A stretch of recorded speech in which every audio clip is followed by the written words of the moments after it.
seems full of hatred for him. It is dreadful. I feel so powerless. May 14th, 1931. 1 year. 1 year has gone by, and it feels like an eternity. The situation shows no sense of an improvement, neither in terms of Hans' mental health or her father's attitude towards him. May 30th, 1931. Extraordinary. Father has decided to take Hans to Paris for new tests. He says that only in the French capital will he find truly competent doctors. We must make Hans ready for the great expedition. June 6th, 1931. No news from Father or and Hans, but I remain hopeful. I'm sure they will take good care of my little brother. July 15th, 1931. They have returned. Hans rushed into my arms and started crying. It took me a long time to calm him down and to get him to sleep. Father is still as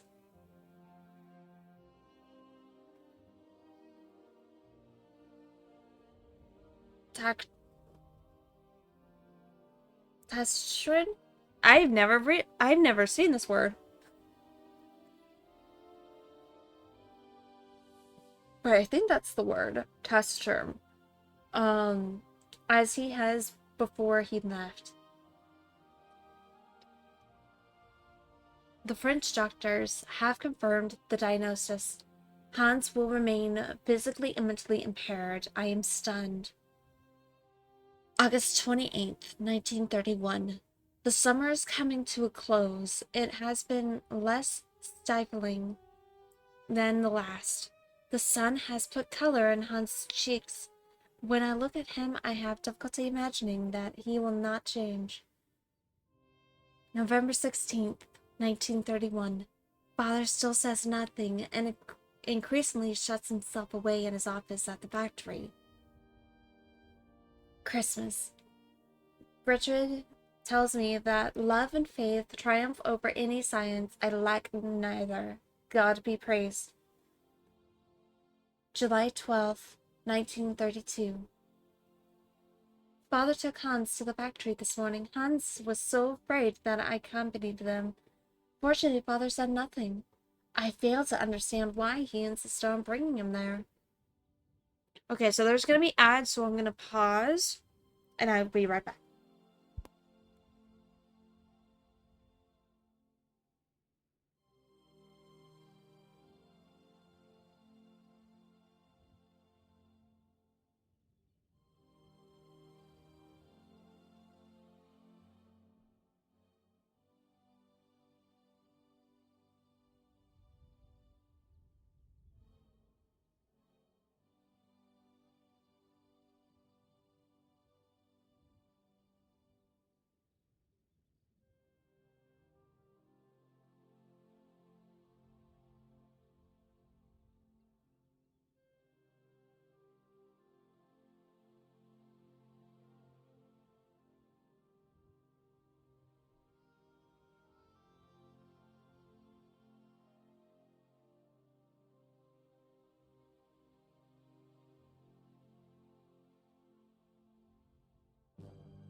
Okay, I'm back. Sorry, I had to get some water.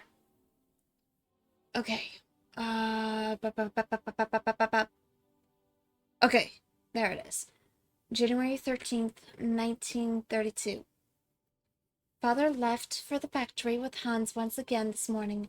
I think he wants to persuade Hans that he could be useful for something. It is his way of resisting fate. February 17th, 1932. For a month now, every morning, Hans has gone to work with Father at the factory. I am not exactly sure what he does there, but he seems to enjoy it. I feel my brother's behavior has changed considerably. He is much less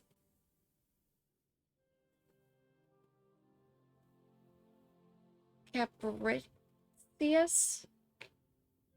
April 14th, 1932. I could cry. Hans has made me a present, a small robot. See, they put robot here instead of automaton. Mammoth, with a trunk that raises and falls. When Father saw it, he nodded his head in satisfaction. May 20th, 1932. Both Gertrude, I keep changing her name, Gertrude, and Father now have their own robot mammoths. Theirs are even more intricate and finely tuned. Little brother is not such a, after all. As I said, I'm not saying that word at all. I hate that word. October 15th, 1932. Hans Mammoth now walk, raise the trunks, and wag their tails. It's incredible. December 22nd. She put 22nd again instead of ND at the end. 1932. I met the head of the factory workshop, Mr. Grips, this morning. He says that for a young lad of 12, Hans is very gifted. It is a shame that he can only make elephants. He only makes elephants, excuse me. February 11th, 1933. Father and Hans are locked in a long discussion yesterday. Or should I say, Hans was locked in one of Father's long monologues. As it is inconceivable that Hans should go to school like other children. Father wants to take him on as a worker at the factory. However, Hans will have stopped making his own little devices. Hans' silence, his gapping mouth and staring eyes finally sent Father off in a rage. February 12th, 1933. I tried to broach the subject with Hans. I suggested he should obey Father. Learning a craft at the factory is his one chance to do something constructive with his life. He is so gifted and takes so much pleasure in making automatons. He did look like he wasn't listening to me, but I know he'll think about what I said. February 20th, 1933. It is not that Hans can't.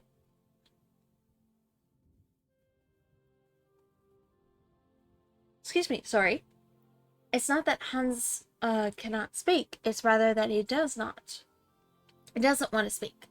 He uses the least possible words for communication except with me. But he is still very economical with words. May 15th, 1933. Incredible! Hans was not just satisfied with learning how the assembly line works. Excuse me. Instead, he has completely redesigned it. Father and Monsieur Grips are taking a serious look at his plans. July 10th, 1933. Father has wanted to talk to me about my future since I passed my exams. He wants to send me to university because he says my intelligence is astonishing. Astounding, excuse me. Still positive word. Astounding. My heart has was being so loud. It is true, I do love studying, but I could not bear to be away from Hans. September 2nd, 1933. What a ghastly summer.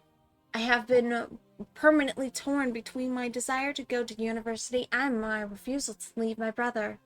I talked about it with Hans, but he said nothing. That same evening, I found my own little mammoth broken. Oh, oh, Hans. October 9th, 1933. Hans had another fit of hysterics at dinner again. Father announced that Hans' new assembly line would soon be finished. However, they have removed the automaton parrots that shouted orders, as they were deemed superfluous. That's a word. And I think how the Grinch or not how. Yeah, how the Grinch stole Christmas. Cuz Cindy Lou Who says, "Oh wait, that was imperfulous." No, superfluous, excuse me. Hans was livid. He hurled his soup dish to the ground and stormed off to his bedroom. What will happen between the both of them when I'm not here? October 17th, 1933. Despite my scruples, I am finally leaving. Hans has not talked to me for a week. Father would not understand if I told him why I wanted to stay. My heart is so heavy.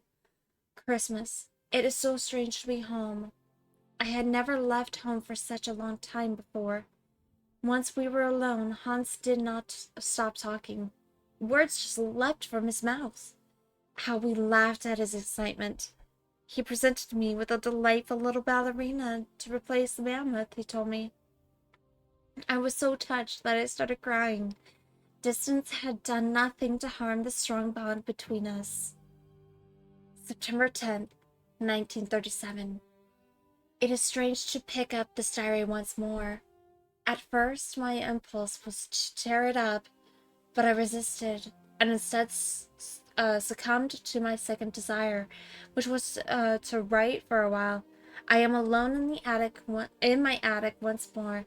I have been home for 2 months now, and after a summer spent living with the intense joy of being reunited with my brother, Hans has returned to the factory. Father has aged so, and Gertrude's arthritis causes her terrible pain. September 13th, 1937. All in all, these last 4 years have been kind to Father and Hans. Their relationship is less tense. They still do not exchange. Excuse me, they still do not exchange much conversation, but they now have a thing in common, the factory. I'm even beginning to feel a bit jealous. Silly, really. September 17th, 1937. Hans has changed. To help Gertrude, he has designed a totally automaton kitchen. A totally automated kitchen, and Gertrude can't stop moaning at the wooden puppets. Oh, how I adore them. October 9th, 1937. I went to go and see Father and Hans at work. I hadn't been to the factory in ages. It is strange how much it has changed. I was very curious to see them set about their tasks. It was like Father's new office. I like Father's new office very much. Hans has